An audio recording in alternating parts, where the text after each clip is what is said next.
Disclaimer: the story and situations depicted in this video are an attempt to reflect the harsh realities of social discrimination.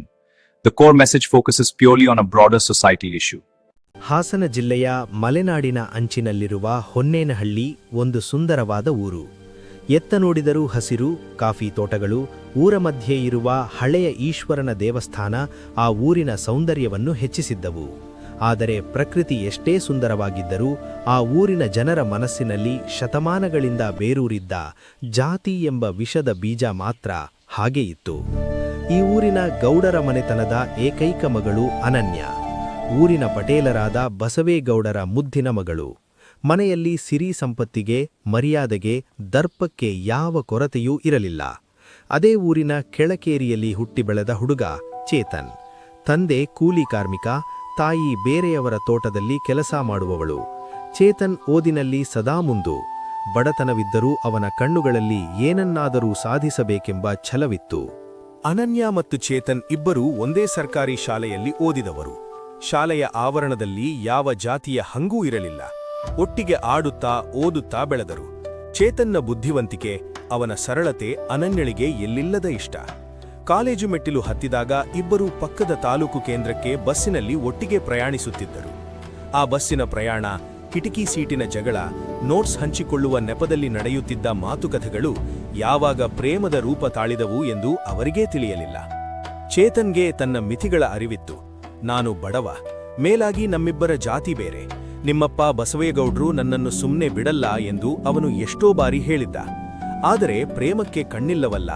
ಅನನ್ಯ, ನನಗೆ ಜಾತಿಗಿಂತ ನಿನ್ನ ಪ್ರೀತಿ ಮುಖ್ಯ, ನಾನು ಬದುಕಿದರೆ ನಿನ್ನ ಜೊತೆನೆ, ಅಪ್ಪನನ್ನು ಹೇಗಾದರೂ ಒಪ್ಪಿಸೋಣ ಎಂದು ಧೈರ್ಯ ತುಂಬುತ್ತಿದ್ದಳು. ಅವರ ಪ್ರೀತಿ ಕೇವಲ ಆಕರ್ಷಣೆಯಾಗಿರಲಿಲ್ಲ, ಒಬ್ಬರಿಗೊಬ್ಬರು ಆಸರೆಯಾಗುವ, ಜೀವನ ಪೂರ್ತಿ ಜೊತೆಯಾಗಿ ಸಾಗುವ ನೈಜ ಒಲವಾಗಿತ್ತು. ಊರ ಹೊರಗಿನ ಕೆರೆಯ ಕಟ್ಟೆ, ಕಾಫಿ ತೋಟದ ಹಾದಿ ಅವರ ಪ್ರೀತಿಯ ಮೂಕ ಸಾಕ್ಷಿಗಳಾಗಿದ್ದವು. ಒಂದು ದಿನ ಊರಿನ ಜಾತ್ರೆಯಲ್ಲಿ ಇಬ್ಬರು ಒಟ್ಟಿಗೆ ನಿಂತು ಮಾತನಾಡುತ್ತಿದ್ದಾಗ ಬಸವೇಗೌಡರ ಬಲಗೈ ಬಂಟನ ಕಣ್ಣಿಗೆ ಬಿದ್ರು. ಮರುದಿನವೇ ವಿಷಯ ಗೌಡರ ಕಿವಿಗೆ ಬಿತ್ತು. ಗೌಡರ ಮನೆಯಲ್ಲಿ ಬಿರುಗಾಳಿಯೇ ಎದ್ದಿತು. ನಮ್ಮ ಜಾತಿಗೆ, ನಮ್ಮ ಮನೆತನದ ಮರ್ಯಾದೆಗೆ ಎಲ್ಲಿ ಕಳಂಕ ತರುತ್ತಾಳೋ ಎಂಬ ಭಯ ಗೌಡರನ್ನು ಕೆರಳಿಸಿತ್ತು. ಅನನ್ಯಳನ್ನು ಕೋಣೆಯಲ್ಲಿ ಕೂಡಿ ಹಾಕಿದರು. ಅವಳ ಫೋನ್ ಕಸಿದುಕೊಂಡರು. ಕಾಲೇಜಿಗೆ ಹೋಗುವುದನ್ನು ನಿಲ್ಲಿಸಿದರು.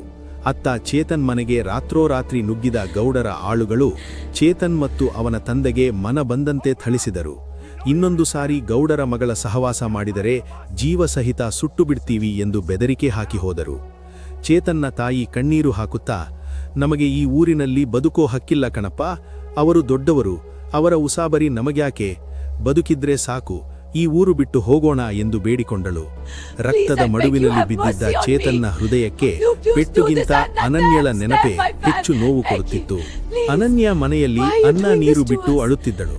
ಅಪ್ಪ, ಅವನು ಕೆಟ್ಟವನಲ್ಲ, ಓದಿ ದೊಡ್ಡ ಕೆಲಸ ಹಿಡಿತಾನೆ, ಜಾತಿಯಲ್ಲಿ ಏನಿದೆ ಅಪ್ಪ, ನಮ್ಮಿಬ್ಬರ ರಕ್ತದ ಬಣ್ಣ ಒಂದೇ ಅಲ್ವಾ ಎಂದು ಕಣ್ಣೀರು ಹಾಕುತ್ತಾ ಕಾಲಿಗೆ ಬಿದ್ದಳು. ಆದರೆ ಬಸವೇಗೌಡರು ಕರಗಲಿಲ್ಲ. ರಕ್ತದ ಬಣ್ಣ ಒಂದೇ ಇರಬಹುದು, ಆದರೆ ಸಮಾಜ ನೋಡೋ ದೃಷ್ಟಿ ಒಂದೇ ಇರಲ್ಲ. ನಾಳೆ ಊರಿನ ಜನ ನನ್ನ ಮುಖಕ್ಕೆ ಉಗುಳುತ್ತಾರೆ, ಕೆಳಜಾತಿಯವನಿಗೆ ಮಗಳನ್ನು ಕೊಟ್ಟ ಅಂತ ನನ್ನ ಮನೆತನದ ಮರ್ಯಾದೆ ಮಣ್ಣುಪಾಲಾಗುತ್ತೆ. ನೀನು ಅವನನ್ನು ಮರೆಯಲೇಬೇಕು, ಇಲ್ಲದಿದ್ರೆ ಅವನ್ನ ಕಡೆದು ಕೆರೆಗೆ ಹಾಕ್ತೀನಿ ಎಂದು ಗರ್ಜಿಸಿದರು. ಅನನ್ಯಳಿಗೆ ಚೇತನ್ನ ಪ್ರಾಣದ ಭಯ ಶುರುವಾಯಿತು. ತನ್ನಿಂದ ಅವನಿಗೆ ಅಥವಾ ಅವನ ಕುಟುಂಬಕ್ಕೆ ಏನಾದರೂ ತೊಂದರೆಯಾದರೆ ತಾನು ಬದುಕಿದ್ದು ಸತ್ತಂತೆ ಎಂದು ಅವಳಿಗೆ ಅನ್ನಿಸಿತು. ಒಂದು ರಾತ್ರಿ ಅಪ್ಪನ ಆಳುಗಳ ಕಣ್ತಪ್ಪಿಸಿ ತನ್ನ ಗೆಳತಿಯ ಮೂಲಕ ಚೇತನ್ಗೆ ಒಂದು ಪತ್ರ ಕಳುಹಿಸಿದಳು.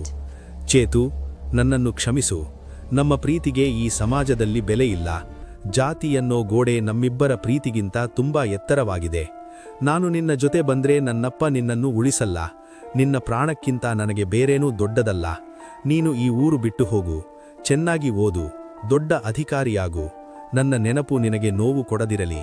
ನಾನು ಬದುಕಿರುವವರೆಗೂ ಬೇರೆ ಯಾರನ್ನಾದರೂ ಪ್ರೀತಿಸಲು, ಮದುವೆಯಾಗಲು ಸಾಧ್ಯವಿಲ್ಲ. ನನ್ನ ಸಾವಾದನ್ಯ. ಪತ್ರ ಓದಿದ ಚೇತನ್ ಹುಚ್ಚನಾದನು. ಅವಳನ್ನು ಒಮ್ಮೆಯಾದರೂ ನೋಡಬೇಕು, ಎಲ್ಲಿಗಾದರೂ ಕರೆದುಕೊಂಡು ಓಡಿ ಹೋಗಬೇಕು ಎಂದುಕೊಂಡನು. ಆದರೆ ಅವನ ಕಣ್ಣೆದುರು ಅವನ ವಯಸ್ಸಾದ ತಂದೆ ತಾಯಿ, ಅವರ ಅಸಹಾಯಕತೆ ಇವೆಲ್ಲವೂ ಇತ್ತು. ತಾನು ಹೋದರೆ ತನ್ನ ಹೆತ್ತವರನ್ನು ಈ ಊರಿನವರು ಬಿಡುವುದಿಲ್ಲ ಎಂಬ ಸತ್ಯ ಅರ್ಥವಾಯಿತು. ಮನಸ್ಸಿನಲ್ಲಿಯೇ 1000 ಬಾರಿ ಸತ್ತು ಕಲ್ಲಾದ ಹೃದಯದೊಂದಿಗೆ ಚೇತನ್ ತನ್ನ ತಂದೆ ತಾಯಿಯನ್ನು ಕರೆದುಕೊಂಡು ರಾತ್ರೋರಾತ್ರಿ ಆ ಊರು ಬಿಟ್ಟು ಬೆಂಗಳೂರು ಸೇರಿಕೊಂಡ. ಇತ್ತ ಅನನ್ಯಳಿಗೆ ಬಲವಂತವಾಗಿ ಅವಳದೇ ಜಾತಿಯ ಒಬ್ಬ ಶ್ರೀಮಂತನಿಗೆ ಕೊಟ್ಟು ಮದುವೆ ಮಾಡಿದರು. ಮಂಟಪದಲ್ಲಿ ಅವಳು ಕುತ್ತಿಗೆಯೊಡ್ಡಿ ಕೂತಿದ್ದಳೇ ಹೊರತು ಅವಳ ಮನಸ್ಸು, ಜೀವ ಎಲ್ಲವೂ ಆ ಹಿಂದೆಯೇ ಸತ್ತು ಹೋಗಿತ್ತು.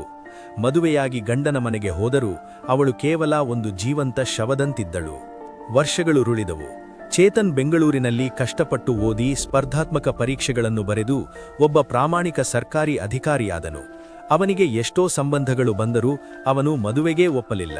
ಅವನ ಹೃದಯದ ಒಂದು ಮೂಲೆಯಲ್ಲಿ ಇಂದಿಗೂ ಅನನ್ಯಳ ನಗು, ಅವಳು ಕೊಟ್ಟ ಆ ಕೊನೆಯ ಪತ್ರ ಭದ್ರವಿದೆ.